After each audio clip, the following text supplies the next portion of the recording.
begin? We've been sailing and living on board this yacht in Europe for the past 50 days, exploring 3 incredible countries for a summer. It's a 55 foot, it's got a beam of about 5 metres, just over 16 metres in length. It's been a trip of a lifetime. Yes, we've been caught in lightning storms, came close to a collision. Holy what the heck is happening? We visited abandoned islands and protected national parks. But while doing this incredible, life-changing circuit of the Western Mediterranean, sailing from Spain across to Mallorca, then over to Italy, and then up along the French Riviera in just under 2 months, John and I have seen the most incredible coastlines, with salt in our hair and the wind on our faces, anchoring up in quaint towns and swimming to shores thinking, That is so cool. how is this real? Places where they have the most beautiful waters.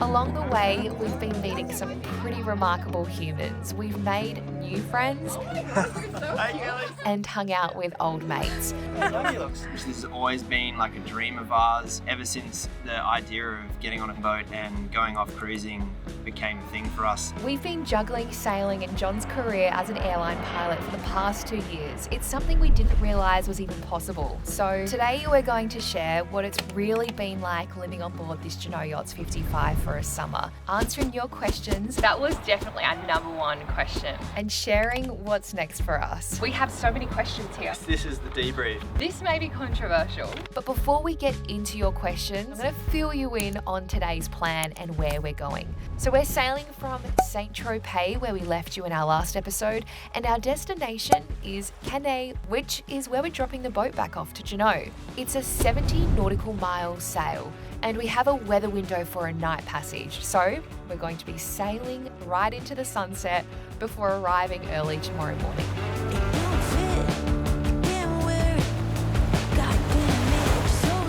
But first up, let's get those beautiful black sails out today. The engine is off and we're embracing the power of the wind, and I'm on the lookout for traffic. Still fascinated by the boat healing. Over there. Okay, great. Oh my god.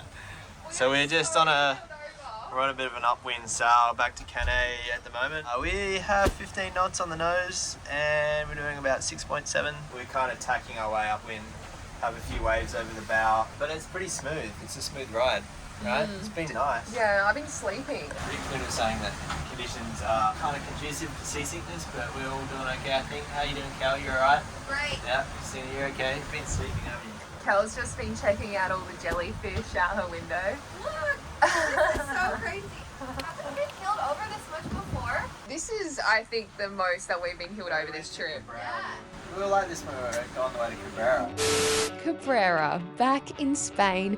It's a highly protected national park and we crushed the sail over. We were doing 9.4 knots, that's the record. We haven't beat that yet. That video actually turned out to be the most watched from this series, and I've had a few requests to make a playlist. So it's here if you want to watch our journey from the start and in order from when we first picked up the 55 from Barcelona. I think we're pushing into a current because the speed through the water is actually higher than the speed over ground, so I think we're like well and truly pushing into like a knot and a half of current. Our VMG is like 5 knots, so despite the healing, That was it's not too V and G, not V. M Velocity made good. made good. So what is velocity made good? Okay, VMG here, blitz.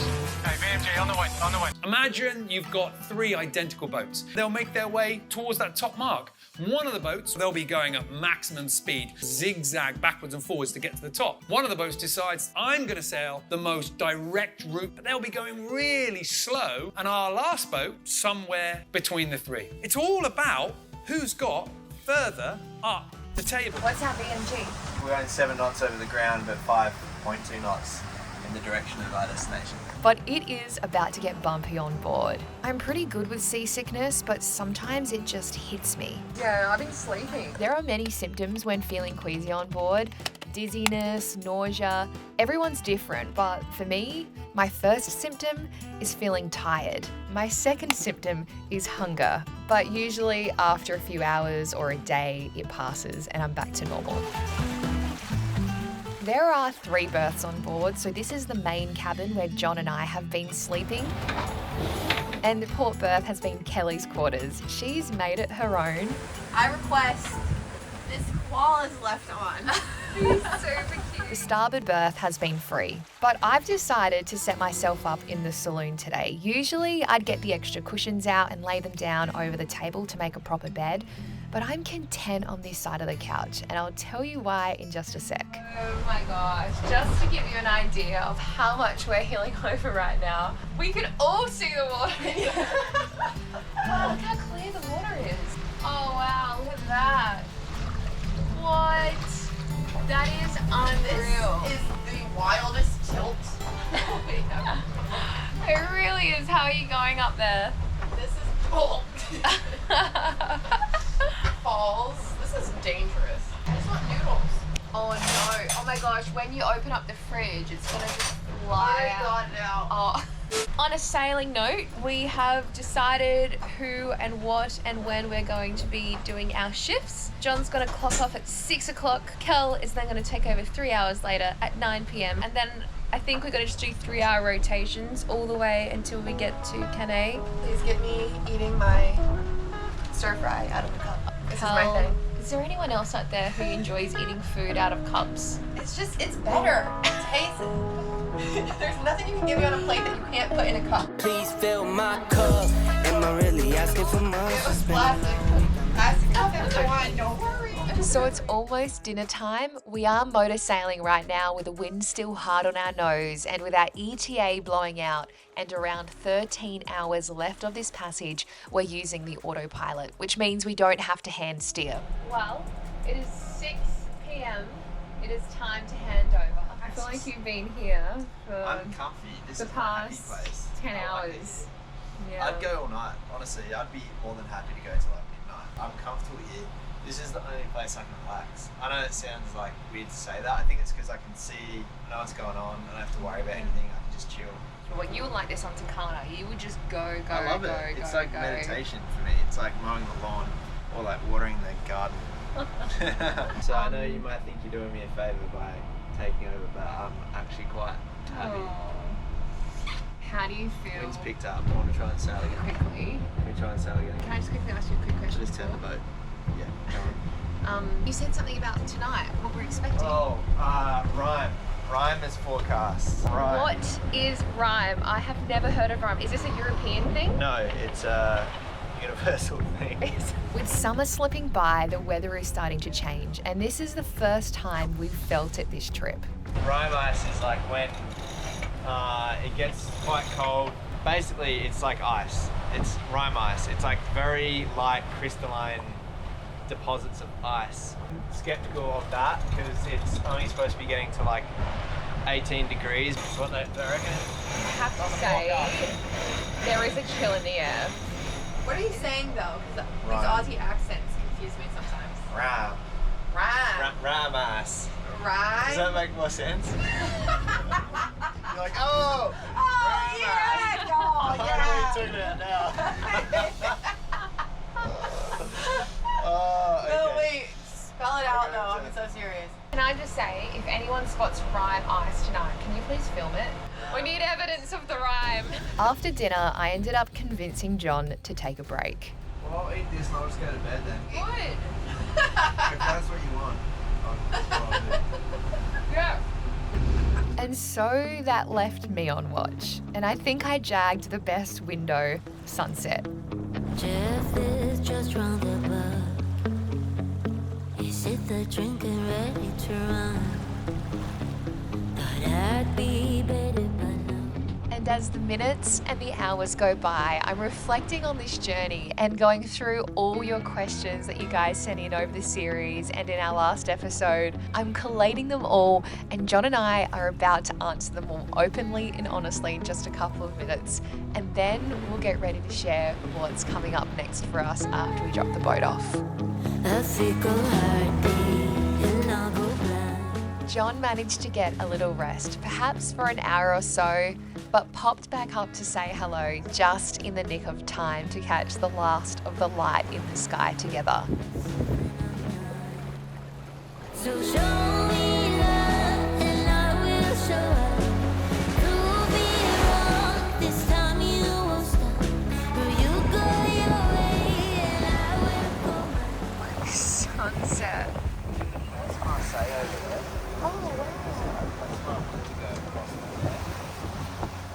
gosh, the sunset just keeps on getting better and better. Babe, that is so amazing. Can we get a photo together? They say Red Shepherd's Delight. red sky at night.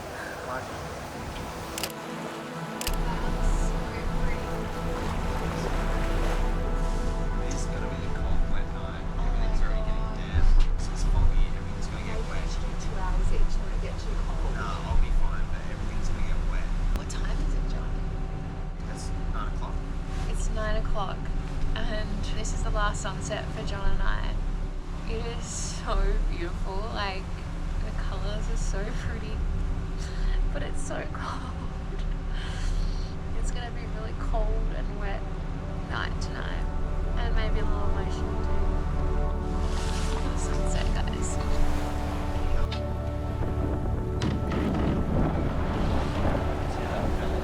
It's yeah, I think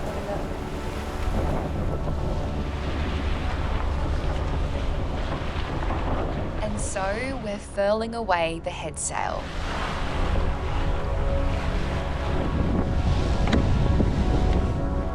We're also putting away the main, but we'll bring it out again soon. John, it's so amazing.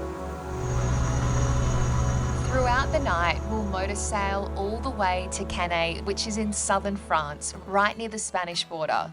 If you're familiar with the Pyrenees, Cannes is within that region. Cannes is known for its boat building and repair industry with several shipyards in the township. So we're making our way towards the main marina, Port de Cannes, home to more than 1,300 berths. And along the way, I'm using the last of our food on board, cooking up a storm in the galley. Well, this is it. This is the moment. We are doing one last stunt. We've got the drone already up and we're coming into the entrance now of the marina. I am now flying the drone. Do you want to fly overhead and I'll do the bow thruster thing? Ready? Yeah. You feel me? Yeah. I'm calling our donuts a stunt because many of your questions John and I are about to answer relate to us handling such a big boat. Okay. We're taking the 55 upstream towards the boatyard where her sisters are being commissioned. You might have to slide in here. The channel is narrow and the bay requires a parallel park. So the guys from SAS just told us to park in here, and it's probably only just big enough to fit us with maybe a metre or two on either end, with some brand new boats either side. So if you're gonna ding a boat, you don't want it to be two brand new ones. So we've got the tender hang off the back and obviously the bowsprit I was thinking about. We've got a little bit of a wind behind us, it's not too bad. And so we have just a few hours to get all our gear off. Oh my. Time is ticking and we have a few important people to meet soon. But before we do, we're scrubbing, Getting there. Cleaning. Salt's hard to get off, hey? and we want to give you the complete lowdown from this entire adventure. Here's our Q&A. We have just wrapped up the trip. We've cleaned the boat. We've just met with the director of Jeanneau and we just had a beautiful lunch together. We met up, we're here in Cannes, which is where Jeanneau get all their boats commissioned. Out of the factory, ready to sail around the Mediterranean. Obviously this is the first hull of this design, and we've now spent 7 weeks putting it through its paces and testing everything out. So we've given them a few of our thoughts on the design, which we'll share with you. We have so many questions here. Yes, this is the debrief. What was your favourite destination on the trip? Oh gosh, that is so hard. Bonifacio comes to mind straight away. I think just the craziness of entering the marina was exhilarating. Heaps of traffic, it's really narrow, and I think you get bullets come through the valley, so there are a few things to think about. Oh my gosh. Kelly's in her element. She's found her place. I love it. And then just seeing the Citadel on that hill was like nothing else I'd ever seen. Yeah, Bonifacio is super scenic. So scenic. But for sailing, for me personally, Mallorca was hands down Yep. favourite place. Yeah, but it's hard because I feel like Mallorca's so big. Yeah, yeah. Beaches and good anchorages and good sailing, Mallorca. Yeah. Sightseeing, terrible for sailing. Good marinas and sightseeing would be probably French Riviera. I agree. And for like day trips, Madalena. Madalena was really cool. Very busy though. This may be controversial. I loved Mallorca so much that I think it's possibly my favourite place in Europe. I know. Oh, more than Greece? I know. No way. You reckon Greece is too Greece better? is amazing. Okay. You can't top Greece. Okay. Well, Mallorca is my second favourite place. Have you truly been scared sailing through certain sea conditions? On this trip, I was really nervous on that first day when we were travelling from Barcelona to Mallorca. So this is us here in Barcelona. This is where we're headed. This is Mallorca. I legitimately thought that night we were going to be struck by lightning. I feel like it's definitely going to hit us freaking out. We did have a strike pretty close to I us. know. I heard and felt that. And the second time with off of Port de Palenque. Holy sh! What the heck is happening? The crazy guy was dragging, and you turned the bow thruster on and saved us. They were the two times that I was genuinely scared. We had some pretty windy conditions on anchor, but for the thunderstorms, there was nothing forecast on the normal forecast, but we became very familiar with the Cape Index after this, and I looked back at it and it was showing that there was a high level of activity, or probably for high level of thunderstorm activity that night. So lesson learned there for us. Yeah. The only time that I was a little worried about the conditions was when we arrived in Menton at midnight. We were basically arriving on an unprotected coastline with nowhere to keep the boat, with some strong weather on the way. Which is really cool question to go into next. Someone asked us what app we use for our weather. Good question. Windy. Yeah, windy. We just use windy. and predict wind. It's kind of important though that you also check the local marine forecast for the region that you're in, and make sure you're subscribed to alerts for those, because as you would have seen this last season in the Med, a few people got caught out by some pretty wild weather. Is it ever hard living in close quarters with the three of you? So our crew member Kelly, we didn't know her. We hadn't met her before. We just had a chat to her online for like 15 minutes. You'll be the first stranger that we've had on board. I feel like the craziest thing I've ever done. And we chose pretty well. Kelly was amazing. She's really good to get along with. Yeah, I think you get into a rhythm. It's really important when you're on a boat with other people. I've found to make sure that you take a little bit of time out for yourself, whether it's going to go for a run or read a book or whatever. You don't always have to be doing things with each other on the boat, so make sure you take the time that you need to recharge your batteries or like get some rest or whatever. Kel and I have opted for a really quick, easy dinner tonight. Pre-made salad.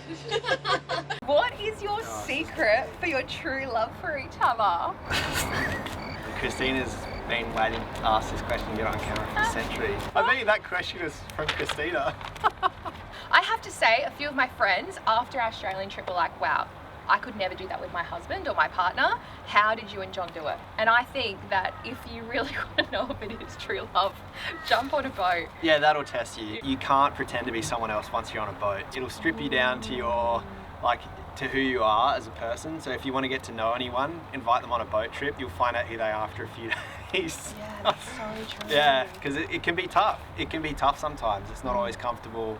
And I guess Kristina and I have been with each other long enough that we kind of really knew who each other was. And how we are under pressure and when times are tough. And I've got to take my hat off to you, Kristina, for putting up with me, because I get pretty sometimes. Vice versa. We're quite different. Like, I'm introverted, analytical, kind of technical minded. Kristina is more extroverted, creative. Definitely. And we kind of work to each other's strengths. Yeah. And we kind of support each other in what we want to do. Yeah, I think so. I think in this series as well, I spoke briefly about the 5 love languages. I think they're really important to know. Or are you guys genuinely shocked when people sunbathe or sail in the nude? I am. I'm shocked. I can't believe people sail in the nude. Yeah, okay, so like it is a bit of a culture shock sailing in the Med, because there are a lot of people that are nude, and Like, they're not always, full nude. when you're sailing in different parts of the world, there are different cultural and social norms, and in the Med, I've got to say, on the whole, it's pretty liberal, so you're going to see a lot of nudity everywhere, beaches, boats. See, it shocks me. Being from Australia, I feel like it doesn't happen very often. Or maybe I'm just living under a rock. I There are don't nude know. beaches, but they're specific beaches. You know what was really interesting is when you were running along the Esplanade in France and you were told to put your shirt back on. Yeah, I was surprised I'd want by me that. to put a shirt on too. Funny, it was kind of ironic. I was literally running next to a beach with people that were topless, and I got told by a policewoman to put my shirt back on. So She was a policewoman. yeah, I know, it was quite funny. I was like, all right. So nudity on beaches, yes. Nudity in the streets, no. But if you're on your own boat and you're in a secluded anchorage, do what you want. Yeah. Do what you like. Did we have any problems with the slip, shallow depth? We didn't put the 55 into a slip while we were on board, but in terms of the shallowness, I mean, there's minimal tides. Even when we were traveling through the Madalena Archipelago, we didn't have any issues at all. For people that are sailing or used to sailing in the US, the Caribbean, the Bahamas, those areas are all really shallow. So that's where you'll see a lot of catamarans, and in the Mediterranean it's not really the case. So monohulls are pretty popular. Larger boats are getting easier to single hand these days because of the equipment on the boat. We were really lucky with the 55. It was really well set out for single-handed sailing. We had electric furler on the Genoa. All the winches were electric winches, and they were also rewind winches. It also had a bow and a stern thruster. This made the boat very easy to handle as a solo sailor, or like being short-handed, I guess. With Tucana, slightly smaller, but I found that Tucana was more difficult to handle than the 55. Yeah, absolutely. I would say definitely, particularly when it came into getting into marinas. What's the plan for when you drop the boat back to Genoa? So we're taking it back to the yard that commissions the boats for Genoa and Beneteau in the south of France. They're going to do like a mini refit because the boat was a demo vessel and someone's already bought the boat. They're just going to like spruce her up, change a few things out, make her new again, ready for the new owner. Will you be adopting Kel after this trip? She seems like a really good fit for your channel. I'll see you in Paris. I'm gonna cry. At this stage, Kelly's back in the US, and if you actually want to meet her, she's going to be at the Annapolis Boat Show. We're a bit bummed that we're not going to make it this year. We'll try it next year. And also our mate Rowan is launching the 55 in Australia down in Melbourne at the Melbourne Boat Show, so you can go say hi to Ro there. It's the very first 55 in Australia, by the way, which is so exciting. I'm so proud of him and for being able to sell the very first one. Tickets to the boat show will be free, but you need to register online. Will you ever buy a boat and do this full time? We had a heap of questions come through about our lifestyle, how we manage to sail, and as many of you know, I work in Australia as an airline pilot, so how we're balancing sailing and flying. So we're going to answer those questions in the next episode, so make sure you write through any other questions you have about that. We hope you've loved this series, and we can't wait to share what's next. See you in the comments and over on Patreon for all our extended cuts and behind the scenes.